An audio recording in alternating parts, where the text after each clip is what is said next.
साथियों नमस्कार। आज सोशल मीडिया पर नजर गई तो कुछ पंक्तियों ने सोचने पर मजबूर कर दिया साथियों। वो पंक्तियां इतनी मार्मिक थीं कि मजबूरन मेरे मन में भी कई सवाल, कई कौतूहल पैदा हो गए। आप जानना चाहेंगे वो पंक्तियां क्या थी। वो पंक्तियां थी कि हाथरस की बिटिया ही तो थी, कोई बॉलीवुड का बच्चा तो नहीं था। रीढ़ की हड्डी ही तो थी, कंगना रनौत का छज्जा तो नहीं था। इन पंक्तियों ने सोचने पर इसलिए मजबूर किया साथियों क्योंकि पिछले दिनों जो घटनाक्रम हमारे देश में हुआ वो हतप्रभ करने वाला है कि एक तरफ बड़ी बड़ी समस्याएं हैं देश की। कोरोना महामारी चल रही है, बेरोजगारी अपने चरम पर है, आर्थिक व्यवस्था पूरी तरह से चरमरा गई है, किसानों के खिलाफ काले कानून ला दिए गए हैं तीन। ये सारी चीजों के बीच हमारा मीडिया पूरी तरह से गूंगा बना रहा और मीडिया अगर दिखाता रहा तो वो सिर्फ बॉलीवुड के किस्से कहानियां, कभी सुशांत राजपूत और रिया के लिव इन रिलेशनशिप और वो क्या खाते हैं क्या पीते हैं, तो कभी कंगना रनौत के ऑफिस और छज्जा टूटने की खबरों ने पूरा मीडिया पाट रखा था इन सब बड़ी बड़ी समस्याओं के बीच में। अब मैं जो सवाल लेके आई हूं वो उत्तर प्रदेश की तानाशाही योगी आदित्यनाथ की सरकार से लेकर आई हूं, मोदी सरकार से लेकर आई हूं। अमूमन ये पूछा जाता है कि कांग्रेस में और भाजपा में क्या फर्क है, कांग्रेस और भाजपा में अंतर क्या है। वो अंतर समझाने के लिए साथियों मैं भली भांति इस बात से वाकिफ हूं कि दो बलात्कारों की कभी तुलना नहीं की जा सकती। दो अलग अलग बच्चियों के साथ जो हादसे होते हैं वो अपने आप में दिल दहला देने वाले, रोंगटे खड़े कर देने वाले होते हैं। हाथरस की जो हमारी बिटिया मनीषा वाल्मीकि के साथ हुआ उसने पूरे देश को झकझोर दिया है, देश की आत्मा को छलनी कर दिया है। बहुत पीड़ा पूरे देश को पहुंची है उस घटना से। लेकिन उसकी मौत के बाद जो घटनाक्रम हो रहे हैं वो और ज्यादा हिला देने वाले हैं, मन में कौतूहल पैदा करने वाले हैं, प्रश्न कई उठ रहे हैं। अब कांग्रेस सरकार की पहले मैं बात करूं तो इस तरह का ही एक केस निर्भया के समय पर हुआ था साथियों, अगर आपको याद हो तो। निर्भया को जब बलात्कार हुआ और बहुत ही हैवानियत के संग, दरिंदगी के साथ उन दरिंदों ने बलात्कार किया था, उसको सीधे सफदरजंग अस्पताल ले जाया गया और जहां उसका इलाज चल रहा था तो हमारी नेता श्रीमती सोनिया गांधी एक महिला होने के नाते खुद को रोक नहीं पाई और वो अस्पताल गई, उसके परिजनों से मिली निर्भया के, और निर्भया के जो स्वास्थ्य सेवाएं चल रही थी या उसकी प्रोग्रेस थी वो देखने के लिए खुद स्वयं जायजा लेने के लिए गई। यहां ऐसा कुछ देखने को नहीं मिला साथियों। यहां मनीषा वाल्मीकि जद्दोजहद करती रही जिंदगी और मौत के बीच में। पहले वो 8-10 दिन तक अलीगढ़ के अस्पताल में पड़ी रही, उसके बाद वो सफदरजंग अस्पताल शिफ्ट की गई जब उसकी क्रिटिकल हो गई सिचुएशन, और कोई हुक्मरान उसको देखने नहीं गया, परिजनों के पास नहीं गया, और उसको जो स्वास्थ्य सेवाएं शुरू के दिनों में मिल जानी चाहिए थी वो नहीं मिल पाई। वो अलीगढ़ में 8-10 दिन तक जूझती रही। उसके बाद साथियों जब निर्भया का बहुत क्रिटिकल एक पॉइंट आ गया और यहाँ इंडिया में उसका इलाज पॉसिबल नहीं हो पाया तो सिंगापुर भेजा गया, और सिंगापुर में भी जब उसको नहीं बचाया जा सका, उसके पार्थिव शरीर को रिसीव करने के लिए हमारे दोनों नेता, मौन या मौनी बाबा कहे जाने वाले मनमोहन सिंह जी, जिसका मखौल भाजपाई उड़ाते हैं, जिनका वो संवेदनशील हृदय के हमारे प्रधानमंत्री, तत्कालीन प्रधानमंत्री उस समय के मनमोहन सिंह जी और सोनिया जी एयरपोर्ट पे रिसीव करने के लिए गई, सम्मान और आदर देने के लिए गई निर्भया के पार्थिव शरीर को। यहां भी ऐसा कुछ देखने को नहीं मिला। हाथरस की मनीषा को किसी ने भी आदर और सम्मान नहीं दिया साथियों। मरने के बाद भी उसका कई बार बलात्कार सिस्टम करता रहा और अभी भी कर रहा है। साक्ष्य छुपाए जा रहे हैं, प्रमाण छुपाए जा रहे हैं।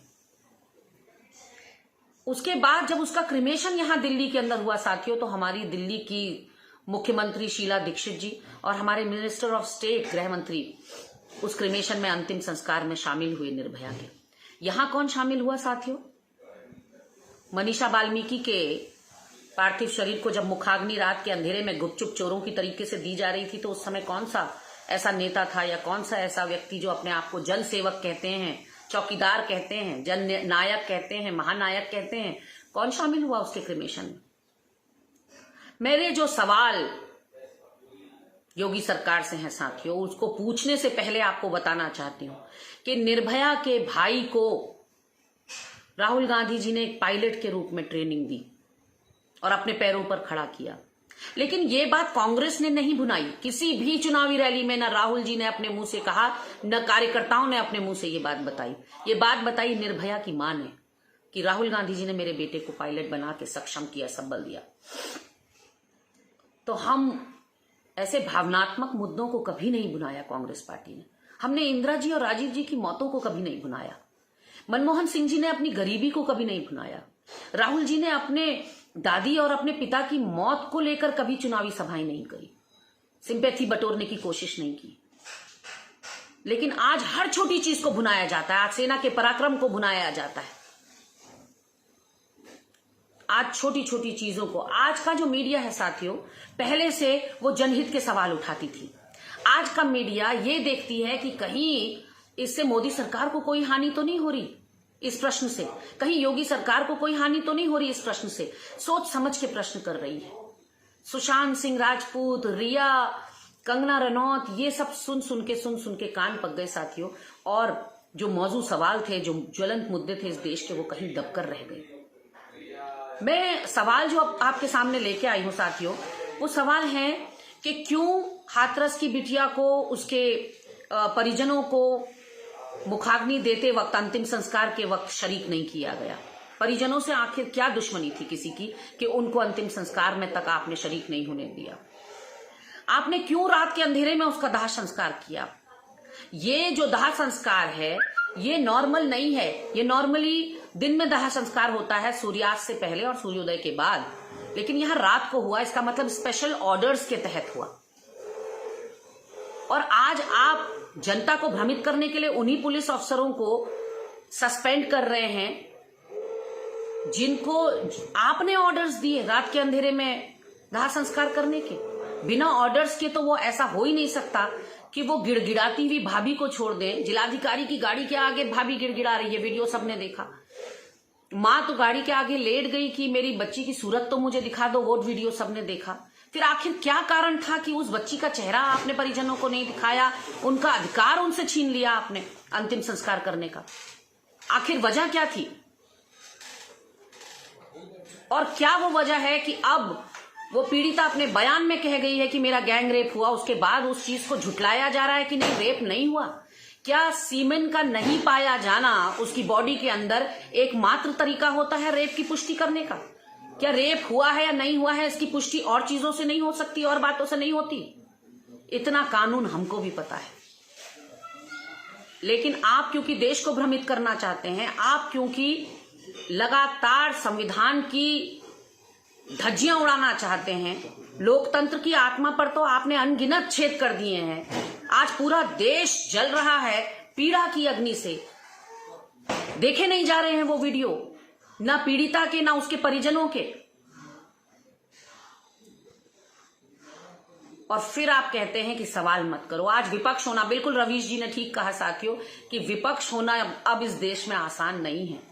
विपक्षियों के साथ, चाहे वो राहुल जी हो, प्रियंका जी हो, डेरेक ओब्रायन हो, क्या क्या किया जा रहा है वो आप लोगों से छुपा नहीं है। वो मुझे बताने की जरूरत नहीं है कि राहुल जी को जमीन पे गिरा दिया गया, हमारे कार्यकर्ताओं पे लाठीचार्ज हुआ, राहुल जी और प्रियंका जी को गिरफ्तार कर लिया गया। कल सांसद जो है तृणमूल कांग्रेस के डेरेक ओब्रायन, उनको गिरा दिया गया, चोटिल कर दिया गया। हमारी दिल्ली की महिला कांग्रेस की अध्यक्षा, उनके कपड़े फाड़ दिए गए भरी भीड़ में, उनका सूट पूरी तरह से फाड़ दिया गया पुलिस कर्मियों के द्वारा। ये बिना इशारों पर थोड़ी हो रहा है, ये बिना किसी के संरक्षण के थोड़ी हो रहा है। मेरा सवाल ये भी है योगी सरकार से, क्यों आपने उसके गांव को नजरबंद किया हुआ है? क्यों आप मीडिया को और विपक्ष को नहीं मिलने दे रहे हैं परिजनों से? इसका दाल में जरूर कुछ काला है। क्या वो कारण है कि आप विपक्ष दलों के नेताओं को वहां जाने नहीं दे रहे हैं? इसका एक चीज तो बिल्कुल साफ हो गई, आपकी कलई खुल गई देश के सामने, आप बेनकाब हो गए, आपकी संवेदनहीनता की पराकाष्ठा हो चुकी है और आप एक पत्थर दिल इंसान हैं। ना आपको बिटिया के दर्द से कोई चीज हिला पाई, ना आप उसकी मां के आंसू आपको हिला पा रहे हैं। तो इतना मजबूत दिल पाने के लिए मैं योगी सरकार को या योगी आदित्यनाथ को सलाम करना चाहूंगी कि इंसान के भेष में पता नहीं क्या बनाकर आपको ईश्वर ने भेजा है, जो आपको किसी का दर्द, किसी की पीड़ा, कष्ट से कोई मतलब नहीं होता। और उसके बाद बलरामपुर की घटना हो जाती है। हाथरस से पहले गोरखपुर और शाहजहांपुर की घटना हो जाती है। बहुत शर्मनाक है साथियों। ये सारे सवालात जो आज साक्ष्य मिटाने की कोशिश की जा रही है, ये जो कहा जा रहा है उस बच्ची के साथ रेप ही नहीं हुआ, ये जो कहा जा रहा है कि पुष्टि नहीं हो रही, गांव गांव में सभाएं की जा रही हैं और पक्ष में सभाएं की जा रही हैं, बलात्कारियों के पक्ष में सभाएं की जा रही हैं, सब कुछ प्रायोजित लगता है भाजपा के द्वारा।